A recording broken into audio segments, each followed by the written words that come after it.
कथा प्रारंभ होत है, सुनहु वीर हनुमान। आसन आए बिराजिए, तेज पुंज बलवान सियावर। रामचंद्र जी की जय, पवन सुत हनुमान जी की जय। दोनों समाजों के सभी नर नारियों को दीन और दुखी देखकर महामलिन मन इंद्र मरे हुओं को मारकर अपना मंगल चाहता है। कपट कुचाल सीब सुर राजू, पर काज प्रिय आपन काजू। काक समान पाकर रीति, छली मलिन कतहु न प्रतीति। देवराज इंद्र कपट और कुचाल की सीमा है। उसे पराई हानि और अपना लाभ ही प्रिय है। इंद्र की रीति कौवे के समान है। वह छली और मलिन मन है। उसका कहीं किसी पर विश्वास नहीं। प्रथम कुमत कर कपट सकेला, रामा रामा राम हरे। सो उचाट सबके सिर मेला, सीता सीता राम हरे। सुमाया सब लोग विमोहे, रामा रामा राम हरे। राम प्रेम अतिशयन बिछोहे, सीता सीता राम हरे। पहले तो कुमत बुरा विचार करके कपट को बटोरा, अनेक प्रकार के कपट का साज सजा। फिर वह कपट जनित उचाट सबके सिर पर डाल दिया। फिर देव माया से सब लोगों को विशेष रूप से मोहित कर दिया। किंतु श्री रामचंद्र जी के प्रेम से उनका अत्यंत बिछुआ नहीं हुआ, अर्थात उनका श्री राम जी के प्रति प्रेम कुछ तो बना ही रहा। भय उचाट बस मन थिर नाही, छन बन रुचि छन सदन सुहाई। दुविध मनोगति प्रजा दुखारी, सरित सिंधु संगम जनुबारी। भय और उचाट के बस किसी का मन स्थिर नहीं है। क्षण में उनकी वन में रहने की इच्छा होती है और क्षण में उन्हें घर अच्छे लगने लगते हैं। मन की इस प्रकार की दुविधामयी स्थिति से प्रजा दुखी हो रही है, मानो नदी और समुद्र के संगम का जल क्षुब्ध हो रहा हो। जैसे नदी और समुद्र के संगम का जल स्थिर नहीं रहता, कभी उधर आता और कभी उधर जाता है, इसी प्रकार की दशा प्रजा के मन की हो गई। दुचित कतहु परितोष न लहही, एक एक सन मरम न कहही। लकहि यहाँ सिकह कृपा निधानु, सरिस श्वान मघवान जुबानु। चित दो तरफा हो जाने से वे कहीं संतोष नहीं पाते और एक दूसरे से अपना मर्म भी नहीं कहते। कृपानिधान श्री रामचंद्र जी ये दशा देखकर हृदय में हंसकर कहने लगे कि कुत्ता इंद्र और नवयुवक कामी पुरुष एक शरीक है, एक ही स्वभाव के हैं।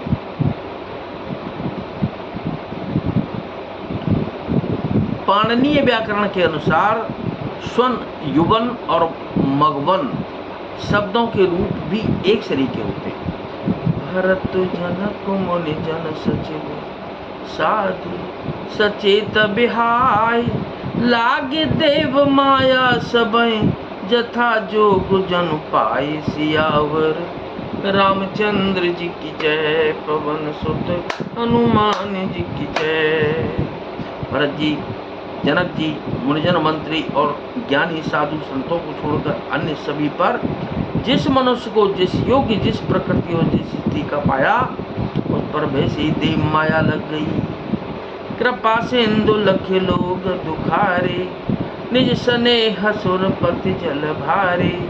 सबा राहु गुरु महिषुर मंत्री, भरत भगत सबके मति जंत्री। कृपा सिंधु श्री रामचंद्र जी ने लोगों को अपने स्नेह और देवराज इंद्र के भारी छल से दुखी देखा। सभा, राजा जनक, गुरु, ब्राह्मण और मंत्री आदि सभी की बुद्धि को भरत जी की भक्ति ने जील दिया। राम ही चितवत चित्र लिखे से, सकुचत बोलत बचन सिखे से। भरत प्रीत नत विनय बढ़ाई, सुनत सुखद बरनत कठिनाई।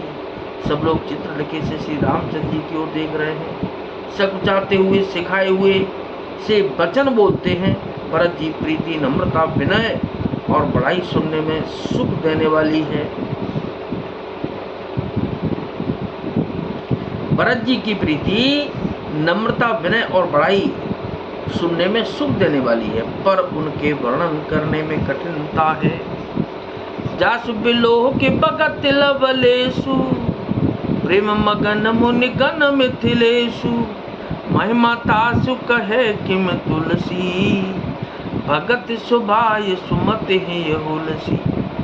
जिनकी भक्ति का लवलेश देखकर मुनिगण और मिथिलेश्वर जनक जी प्रेम में मग्न हो गए, उन भरत जी की महिमा तुलसीदास कैसे कहें। उनकी भक्ति और सुंदर भाव से कवि के हृदय में सुबुद्धि हुलस रही है, विकसित हो रही है।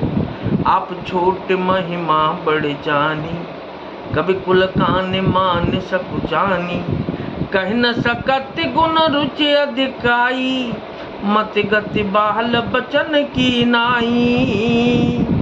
परंतु वह बुद्धि अपने को छोटी और भरत जी की महिमा को बड़ी जानकर कवि परंपरा की मर्यादा को मानकर सकुचा गई। उसका वर्णन करने का साहस नहीं कर सकी।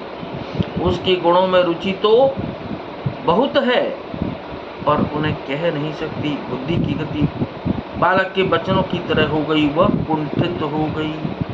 भरत बिमल जस बिमल विधु, सुमति चकुर कुमार, उदित बिमल जन हृदय नभ, एक टकर ही निहार सियावर। रामचंद्र जी की जय, पवन सुत हनुमान जी की जय। भरत जी का निर्मल यश निर्मल चंद्रमा है और कवि की सुबुद्धि चकोरी है, जो भक्तों के हृदय रूपी निर्मल आकाश में उस चंद्रमा को उदित देखकर उसकी ओर टकटकी लगाई देखती ही रह गई है। तब उसका वर्णन कौन करे। तो क्या कि नाथ सकल संपदा तुम्हारी, मैं सेवक समेत सुत नारी, मंगल भवन अमंगल हारी, उमा सहित जिहि जपत पुरारी, कथा विसर्जन होत है विदा हो हनुमान। राम लखन और जानकी मैया, सदा करें कल्याण सियावर। रामचंद्र जी की जय, पवन सुत हनुमान जी की जय।